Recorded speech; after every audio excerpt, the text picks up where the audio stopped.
हाय फोक। तो हम आज कवर करने वाले हैं, बिना टाइम वेस्ट किए जल्दी से चलते हैं, कवर करते हैं यूनिट। ये रहा हमारा syllabus, process of social change. किसका पार्ट है? Society, culture and social change में हम आज कवर करेंगे process of social change, characteristics features of industrialisation, modernisation, globalisation and secularisation. तो जल्दी से चलते हैं अपनी पीपीटीज पर। हम आ गए हैं अपनी पीपीटीज पे। क्या है प्रोसेस ऑफ सोशल चेंज? सबसे पहले समझते हैं meaning and nature of social change कि सोशल चेंज का मतलब क्या है और सोशल चेंज का नेचर क्या है। सोशल चेंज पॉजिटिव भी हो सकता है, नेगेटिव भी हो सकता है। तो जल्दी से समझते हैं पहले लिखा क्या है इसमें। Change is a very broad concept, दो changes it all around us, we do not refer to all of it as a social change। मतलब जो भी चेंज हमारे आसपास हो रहा है हम सबको सोशल चेंज नहीं कह सकते। Thus, physical growth from year to year or change of season do not fall under the concept of social change। In sociology, इसको ध्यान से देखेंगे, ये इंपॉर्टेंट है। We look at social change as alterations that occur in social structure and social relationships। मतलब कोई भी change अगर वो सोशल रिलेशनशिप या फिर सोशल स्ट्रक्चर में हुआ, सोशल स्ट्रक्चर मतलब हमने पहले समझा था कि what makes social structure and what makes social relationships and what are social institutions. तो अगर उसमें कोई चेंज हो रहा है, उसमें कोई अल्टरेशन हो रही है, तब उसको हम सोशल चेंज बोल सकते हैं। क्या लिखा है? द इंटरनेशनल इंसाइक्लोपीडिया, ये तो ठीक ठीक है, इसको समझ सकते हैं। The international encyclopaedia of social change looks at change as a important alteration that occur in a social structure or in a pattern of action and interaction in societies। Alteration may occur in norms, values, cultural products and symbols in a society। मतलब जब किसी society में उसके norms change होते हैं, उसके values change होते हैं, उसका कल्चरल प्रोडक्ट चेंज होते हैं एंड जब उसके सिंबल्स चेंज होते हैं, तब हम उस चेंज को सोशल चेंज बोलते हैं। अभी हम आगे एक चीज और समझेंगे, the concept of social change and cultural change. दोनों में डिफरेंस क्या है और दोनों में सिमिलरिटीज क्या है। बाकी जो डिफिनेशंस है पहले उस पर देख लेते हैं। Other definition of change also pointed out that change implies above all other things alteration in social structure and function of social system, institutions, pattern of interaction, work, leisure activities, norms, values and other aspects of society can be altered over time as a result of process of social change। ठीक है, उसी को broad definition दी गई है। अभी हम समझते हैं three aspects of social change. Social change के तीन एस्पेक्ट्स। पहला क्या है? Social change is essentially a process of alteration with no reference of quality of change. इसका मतलब क्या हुआ? मतलब कि जो सोशल चेंज है, चेंज हुआ, अभी वो पॉजिटिव चेंज हुआ है या निगेटिव चेंज हुआ है, इससे सोशल चेंज को कोई मतलब नहीं है। फॉर एग्जाम्पल, जैसे जब हम बोलते हैं डेवलपमेंट हुआ, तो डेवलपमेंट का मतलब पॉजिटिव चेंज हुआ, कि मतलब किसी कोई अच्छी चीज हुई तब उसको हम बोलते हैं डेवलपमेंट। पर सोशल चेंज हो सकता है। सोशल चेंज हुआ जैसे मान लो for example norms and values. Norms and values में कोई चीज, कोई चेंज हुआ, कोई सोशल चेंज हुआ, अब वो अच्छे के लिए हुआ है, बुरे के लिए हुआ, ये मैटर नहीं करता। तो पहला एक्सपेक्ट ये है। दूसरा क्या है? Changes in society are related link to change in culture. ये फिर वही आ गया जो अभी हमने बात करी थी कि कल्चर और सोशल चेंज। तो इसको ध्यान से समझेंगे यहां तक, यहां तक। Changes in society are related slash linked to changes in culture, so that it would be sometimes useful to talk about socio-cultural change। Some sociologists, however, differentiate between social change and cultural change। Social change is defined as an alteration in a social structure, including changes in the size of society or in particular social institutions or in relation between institutions। मतलब कुछ sociologist हैं वो socio cultural change देखते हैं, कुछ sociologist हैं जो social change अलग देखते हैं, कल्चरल चेंज को अलग देखते हैं। कैसे? वो बोलते हैं जब सोशल चेंज होता है, हम सोशल चेंज को ऐसे समझ सकते हैं कि जब हम सोशल स्ट्रक्चर या सोसाइटी के साइज में चेंज हो या सोशल इंस्टीट्यूशन में चेंज हो, तब हम उसको सोशल चेंज बोलेंगे। अब कल्चरल चेंज किसको बोलेंगे? They feel that social change refers mainly to the actual human behaviour. Cultural change क्या है? Cultural change on the other hand refers to the variation in cultural phenomena such as knowledge and ideas, art, religion, moral doctrine, values, beliefs, social systems and so on। तीसरा expect क्या है? Social change can vary in its scope and its speed। ठीक, we can talk of so small scale or a large scale social change। Changes can take a cyclical pattern। Example, when there is a recurrence of centralization or decentralization in administrative organization। ये basically पंचायती राज की बात हो रही है। देखो कैसे social change का scope क्या है? सोशल चेंज कम टाइम में भी आ सकता है सोशल चेंज, जल्दी भी आ सकता है सोशल चेंज, बहुत ज्यादा टाइम भी ले सकता है आने में।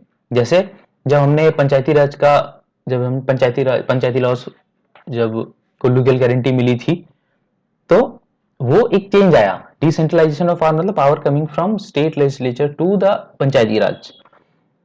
और इसके आगे क्या लिखा है, it can also be revolutionary. Revolutionary changes can be seen as where there is a overthrow of government in a particular nation. देखो रेवोल्यूशनरी चेंज का मतलब क्या होता है, कम टाइम में बहुत ज्यादा चेंज। रेवोल्यूशनरी चेंज का मतलब ये होता है कम टाइम में बहुत ज्यादा चेंज। अब revolutionary change, overthrow of government, ये तो चलता रहता है। इसके अलावा एक और कॉन्सेप्ट है जिसको बोलते हैं इवोल्यूशन एंड ग्रोथ। ये आपको नोट्स में मिल जाएगा, आप इसको नोट्स में जाके पढ़ेंगे, ये बहुत बहुत इंपॉर्टेंट भी है और बहुत आसान है, तो आप समझ सकते हैं।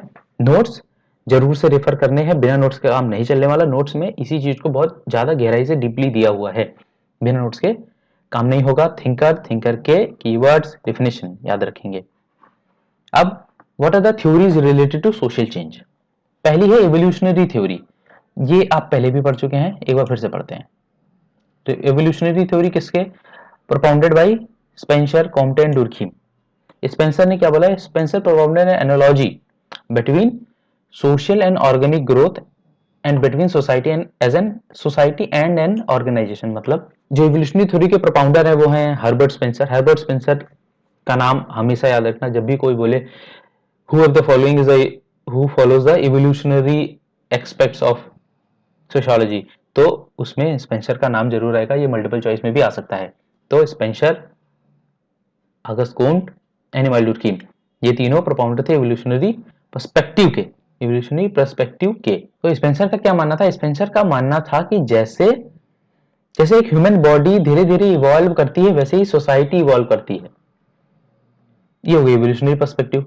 साइक्लिकल पर्सपेक्टिव क्या बोलता है, साइक्लिकल पर्सपेक्टिव क्या बोलता है, इसको स्पेंगलर और परेटो और सोरोकिन, ये इनके प्रपोज्ड बाय किसके हैं, मतलब स्पेंगलर, परेटो और सोरोकिन ने इस साइक्लिकल थ्योरी को अपनाया है। द बेसिक प्रोमाइस क्या है इस साइक्लिकल थ्योरी का, the basic promise of the cyclical theory is cultural and civilisation pass through stages of change starting and often ending with the same stage. मतलब ये जो सोशल चेंज है ये एक साइकिल में चल रहा है। जैसे पहले ए आएगा, फिर ए से बी में चेंज हुआ, फिर सोसाइटी बी से सी में चेंज हुई, फिर सी से फिर से ए में चेंज हुई। तो ये साइकिल चलती जा रही है। ऐसा नहीं होगा कि हम लीनियर चल रहे हैं, हम लीनियर नहीं चल रहे हैं, हम साइकिल में चल रहे हैं।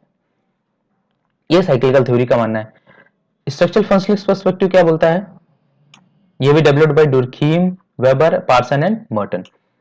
जो स्ट्रक्चरल फंक्शनलिस्ट व्यू बोलता है, इसका देखो मतलब ये है कि पूरी सोसाइटी है, सोसाइटी में इंस्टीट्यूशंस हैं, सोशल स्ट्रक्चर हैं। जैसे एक बॉडी में हार्ट का अपना अलग काम होता है, लंग्स का अलग काम होता है, किडनी का अलग काम होता है, लिवर का अलग काम होता है, पर ये सब मिल के हमारी एक बॉडी बनाते हैं। ये सब अपना अपना काम करते हैं जिससे पूरी बॉडी फंक्शन करती है। वही हो गई स्ट्रक्चरल फंक्शनलिस्ट पर्सपेक्टिव। इसी को बोलते हैं कि सब अपना, हर इंस्टीट्यूशन, हर स्ट्रक्चर अपना अपना काम कर रहा है। पुलिस अपना काम कर रही है, लॉ एंड ऑर्डर अपना काम कर रहा है, गवर्नमेंट अपना काम कर रही है, लोग अपना काम कर रहे हैं, एमएनसी अपना काम कर रही है। ये सब मिलके एक समाज बना रहे हैं, अपना अपना काम अच्छे से करके पूरे समाज में स्टेबिलिटी ला रहे हैं, पूरा समाज फंक्शनल दिख रहा है। इसको बोलते हैं स्ट्रक्चर फंक्शनलिस्ट व्यू। इंग्लिश में यही चीज लिखी हुई है, चलो पढ़ लेते हैं। Structural functionalist believe that society like a human body is a balance system, each institution serves a function in maintaining society. Conflict perspective, जैसे कॉन्फ्लिक्ट का नाम है सीधे Karl Marx, originated from Karl Marx works. The basic premise is that one of the outcome of conflict among group is a social change. मतलब दो group हैं, दोनों में लड़ाई हुई, दोनों में लड़ाई नहीं हुई, लड़ाई अलग चीज है, दोनों में कॉन्फ्लिक्ट हुआ, उस कॉन्फ्लिक्ट से सोसाइटी आगे चेंज हुआ, उस कॉन्फ्लिक्ट से कुछ चेंज। जैसे फ्रेंच रेवोल्यूशन में लाइक ई स्टेट क्लास के बीच में लड़ाई हुई, लड़ाई होने के बाद चेंज आया, डेमोक्रेसी, फ्रेटर्निटी, ये सब फिर आगे चीजें हमने देखी। स्ट्रक्चरल फंक्शनलिस्ट पर्सपेक्टिव को हम थोड़ा देख लेते हैं। क्या है बैलेंस सिस्टम, बैलेंस सिस्टम मतलब हर एक ह्यूमन बॉडी। कल्चरल लैग हम पहले पढ़ चुके हैं, ऑगबॉर्न और निमकॉफ का कॉन्सेप्ट है। कल्चरल लैग का मतलब जब material culture non material culture से आगे निकल जाए, दोनों के बीच में लैग आ जाए। हमने पहले पढ़ा हुआ है, इसलिए हम जल्दी से इसको हटाते हैं। Sources of change, changes comes from sources of change, मतलब स्ट्रक्चरल फंक्शनलिस्ट क्या मानते हैं कि चेंज कैसे आ रहा है, what are the sources that lead to change in society. Structural functionalist कैसे मानते हैं, तो change comes from exogenous events growth through differentiation and innovation by different members. ठीक। वैल्यू कंसेंसस, स्ट्रक्चरल फंक्शनलिस्ट हमेशा मानते हैं कि सोसाइटी में वैल्यू कंसेंसस होना जरूरी है। क्यों? क्योंकि जब तक वैल्यू कंसेंसस नहीं होगा स्टेबिलिटी नहीं आएगी। Stability is the value consensus. Integrity and instability दोनों जरूरी है। अच्छा, वैल्यू कंसेंसस क्या होता है? सब सेम वैल्यूज में माने, जैसे you have to drive on a left side, सब इस चीज को माने तभी तो स्टेबिलिटी आएगी, वरना कोई राइट में जा रहा है कोई लेफ्ट में जा रहा है, सब है भीड़ भीड़ गए। तो कॉन्फ्लिक्ट पर्सपेक्टिव क्या था? ये स्ट्रक्चरलिस्ट पर्सपेक्टिव हो गया, इसके पहले था structure functionalist perspective. Conflict perspective क्या बोलता है? इसका ओरिजिन हुआ वही वर्क्स ऑफ मार्क्स से। बेसिक प्रोमाइस क्या है? बेसिक प्रोमाइस समझिए, जैसे स्ट्रक्चरल फंक्शनलिस्ट का बेसिक प्रोमाइस क्या था कि सब अपना अपना काम कर रहे हैं, उससे स्टेबिलिटी बनी हुई है सारे इंस्टीट्यूशन। फंक्शनल कॉन्फ्लिक्ट पर्सपेक्टिव का क्या है? Every pattern of action belief and interaction tends to generate an opposing reaction. मतलब हमेशा कोई भी काम होता है तो उसका एक अपोजिशन जनरेट होता है। जब कॉन्फ्लिक्ट होगा, कॉन्फ्लिक्ट के बाद सोशल चेंज आएगा। Outcome development perspective, a more recent perspective grow from the study of economic growth, categorisation of society in comparison of capitalist and socialist countries. ये अभी नया पैटर्न है कि हम कैपिटलिस्ट और सोशलिज्म दोनों को कंपेयर कर रहे हैं, दोनों को कौन ग्रोथ हो रहा है, कैसे क्या हो रहा है, कहाँ डेवलपमेंट हो रहा है, एचडीआई कहाँ अच्छा है, ह्यूमन डेवलपमेंट इंडेक्स कहाँ अच्छा है, क्वालिटी ऑफ लाइफ कहाँ अच्छी है। ये भी हम आगे पढ़ेंगे, इसी में स्लाइड्स में आगे पढ़ेंगे। अभी समझते हैं इंडस्ट्रियलाइजेशन क्या होता है। इंडस्ट्रियलाइजेशन, मॉडर्नाइजेशन, ग्लोबलाइजेशन, सेक्युलराइजेशन, चारों अलग चीजें हैं। हम अभी इंडस्ट्रियलाइजेशन देख रहे हैं। Industrialization is where a country moves from an economy dominated by agriculture output and employment to one dominated by manufacturing. Definition आ सकती है, हल्के में मत लें, आसान है। जब कोई एक कंट्री की इकोनॉमी एग्रीकल्चर इकोनॉमी से हटके मैन्युफैक्चरिंग में चली जाए, तब हम उसको बोलते हैं कि अब इंडस्ट्रियलाइजेशन आ रहा है। कैरेक्टरिस्टिक्स क्या है? High value production goods, emergence of supporting business. Supporting business जैसे अब कोई सामान बना तो उसका ट्रांसपोर्टेशन, उसकी कॉस्टिंग, उस फिर CAVAs भी आएंगे कि उसकी लेबलिंग, फिर क्वालिटी चेक्स, ये सब। Less dependence on manufactured import नहीं हो रहे हैं, हम खुद बना रहे हैं। क्यों? क्योंकि मैन्युफैक्चरिंग बढ़ रही। Increase wages, economic stimulation, demand for educated workforce चाहिए होगी जब टेक्निकल गुड्स बनेंगे तब। And it leads to urbanisation. Again इसमें लिखा है इंडस्ट्रियलाइजेशन लीड्स टू अर्बनाइजेशन, मतलब industrialisation and urbanisation are not the same thing, but industrialisation may lead to urbanisation. अभी मॉडर्नाइजेशन थ्योरी क्या है? ये लास्ट वाली लाइन सबसे इंपॉर्टेंट है, पहले इसको पढ़ेंगे फिर हम आगे देखेंगे। इसको बोलते हैं हाउ मॉडर्नाइजेशन इज यूरोसेंट्रिक। तो अभी हम इसको समझते हैं। मॉडर्नाइजेशन थ्योरिस्ट आर्ग्यूज दैट, अच्छा कुछ टेक्स्ट यहां से कट जा रहा होगा, उसकी चिंता नहीं करेंगे, नोट्स में फोटो नहीं है तो वहां पे नहीं कटेगा, नोट्स जरूर पढ़ने हैं। अभी देखते हैं। Modernisation theories argues that industrialisation lead to the west developing and this is what developing countries should do. In the 1950s and 60s, modernization theory suggests that the West should provide assistance in form of official government aid to developing countries। मतलब कुल मिला के जो waste modernisation है वो एक तरह से यूरोसेंट्रिक हो चुका है। जैसे जो वेस्ट कंट्रीज हैं वो इंडस्ट्रियलाइजेशन के माध्यम से मॉडर्नाइज हो गई, तो अब ये नोशन बन गया है कि अगर डेवलपिंग कंट्रीज को भी डेवलप होना है, अगर उनको भी मॉडर्नाइज होना है, तो उनको इंडस्ट्रियलाइजेशन से होके जाना पड़ेगा, जिसमें वेस्टर्न कंट्रीज असिस्ट करेंगी। तो ये एक तरह से यूरोसेंट्रिक व्यू है। अभी क्या है? प्रोवाइड देम ये waste provide them with an initial injection of capital and expertise to enable them to build factories, power station and infrastructure to kickstart industrialization dependent on west। मतलब अगर तुम्हें modernise होना है तो तुम्हें इंडस्ट्रियलाइज होना ही पड़ेगा। ये एक तरह का वेस्टर्न नोशन आ रहा है। अब अगर हम यहाँ देखें तो वेस्टर्न डेवलपमेंट मॉडल क्या है? Industrialisation lead to western development, assistant to developing countries, हम वो असिस्ट करेंगे, कैपिटल एक्सपर्टीज वो देंगे, और agriculture industrialisation, large scale form of efficient food products. अब समझते हैं world system theory and industrialisation क्या है। World system theory developed by Immanuel Wallerstein, ये है, इंपॉर्टेंट है, याद रखेंगे कि वर्ल्ड सिस्टम थ्योरी किसने दी है और वर्ल्ड सिस्टम थ्योरी क्या है, ये भी इंपॉर्टेंट है। इमैनुअल वॉल्टरस्टीन क्या आर्ग्यू करते हैं, argues that countries only industrialize if it benefits the West, and it isn't in the interest of West for every country to industrialize an economy and grow economically. In short, not every country should industrialize. Immanuel Wallerstein क्या बोलते हैं कि जो modernisation, जो industrialisation चल रहा है, जो वेस्ट डोमिनेटेड है तो वेस्ट नहीं चाहता कि हर एक कंट्री इंडस्ट्रियलाइज हो जाए, मतलब हर एक कंट्री में फैक्ट्री लग जाए, ये नहीं चाहता है वेस्ट। वेस्ट क्या चाहता है कि कुछ कंट्रीज रहें जहां पे इंडस्ट्रियलाइजेशन हो, कुछ कंट्रीज रहें जहां पे इंडस्ट्रियलाइजेशन ना हो। तो उसी को इमैनुअल वॉल्टरस्टीन ने वर्ल्ड सिस्टम थ्योरी में बाइफरगेट किया। सबसे पहले आते हैं द कोर। कोर मतलब दोज हु कंज्यूम, तो कंज्यूम हाईटेक, तो वो कंट्री जो हाईटेक एंड प्रोडक्ट को कंज्यूम करेंगी, जैसे consume hi-tech end product post industrial service economic, ये मोस्टली यूरोप और वेस्टर्न कंट्रीज हैं। कुछ कंट्रीज हैं सेमी पेरिफेरी में, इनको वेस्टर्न नोशन में इंडस्ट्रियलाइज करेंगे। ये वो होंगी जो फिनिश्ड प्रोडक्ट बनाएंगी रॉ मटेरियल से, क्यों, क्योंकि इनको रॉ मटेरियल सप्लाई होगा, ये इनके पास फैक्ट्रीज है, ये फिनिश्ड प्रोडक्ट बना के कोर कंट्रीज को देंगी। पेरिफेरी में क्या है, यहाँ मोस्टली साउथ एशियन कंट्रीज आती हैं। सेमी पेरिफेरी में साउथ एशियन कंट्रीज आएंगी जहां पे इंडस्ट्रियलाइजेशन हो रहा है, चाइना भी यहीं पे ही आएगा। द पेरिफेरी, पेरिफेरी में कौन है, poorer countries exporting raw material, मतलब कंट्रीज ऑफ अफ्रीका। अफ्रीका में कुछ कंट्रीज है जहां से वो रॉ मटेरियल एक्सट्रैक्ट करेंगे, उसको सेमी पेरिफेरी कंट्रीज में देंगे जो फिनिश प्रोडक्ट बना के कोर में देंगी। तो ये एक नोशन है कि west don't want every country to industrialise. अगर अफ्रीकन नेशन ही इंडस्ट्रियलाइज हो गए तो रॉ मटेरियल उनके पास है, इंडस्ट्रियलाइजेशन भी उनके पास है, अब तो वो मोनोपोली बना लेंगे। तो हर एक चीज को बाइफरगेट किया हुआ है और ये वेस्ट के ही है, क्योंकि वेस्ट इन्वेस्टमेंट ला रहा है, क्योंकि वेस्ट लेड डेवलपमेंट हो रहा है ना, वेस्टर्न कंट्रीज लेड डेवलपमेंट हो रहा है।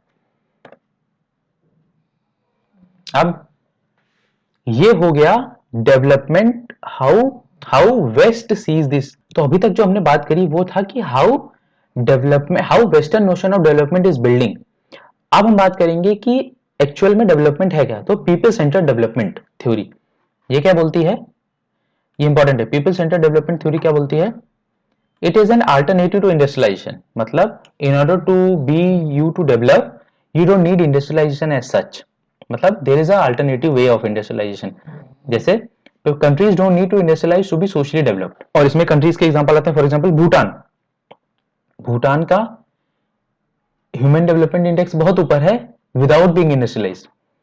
क्रिटिक्स ऑफ यूरोसेंट्रिज्म, अभी हमने यूरोसेंट्रिज्म पे बात करी कि you can be Eurocentric when, like Eurocentrism बहुत इंपॉर्टेंट कॉन्सेप्ट है, वो तुम एमए में पढ़ोगे, सबसे पहले ही सेम में है, अभी उस पर बात करेंगे तो बहुत टाइम हो जाएगा।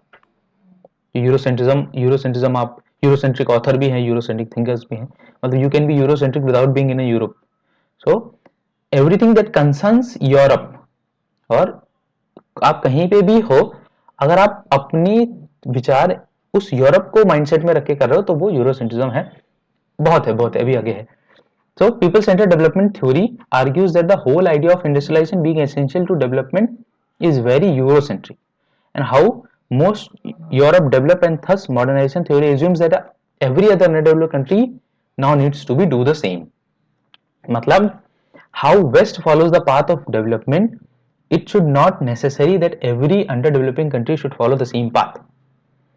Case studies, वही case studies में example दिए हुए हैं भूटान के और अनुता। भूटान एंड अनुता, इसमें क्या है, इसमें इंडस्ट्रियलाइजेशन नहीं हुआ पर इनका ह्यूमन डेवलपमेंट इंडेक्स बहुत अच्छा है, तो इसको बोलते हैं हम पीपल सेंटर्ड डेवलपमेंट थ्योरी। बस अभी हम इसमें इतना ही रखते हैं। हमें पता है अभी ग्लोबलाइजेशन और सेकुलराइजेशन बचा है, क्योंकि ये वीडियो लंबा हो रहा था। ग्लोबलाइजेशन अपने आप में बहुत बड़ा टॉपिक है, तो ग्लोबलाइजेशन और सेकुलराइजेशन हम जल्दी से देखेंगे अपने नेक्स्ट वीडियो में। तब तक के लिए नोट्स पढ़ें, एमसीक्यूज जरूर लगाएं, वही एमसीक्यू प्रैक्टिस करके जाएं, पक्का फंस जाएंगे। और जेआरएफ के सवाल लगाएं, मॉक टेस्ट की प्रैक्टिस जरूर करें। मिलते हैं नेक्स्ट वीडियो में, तब तक के लिए बाय।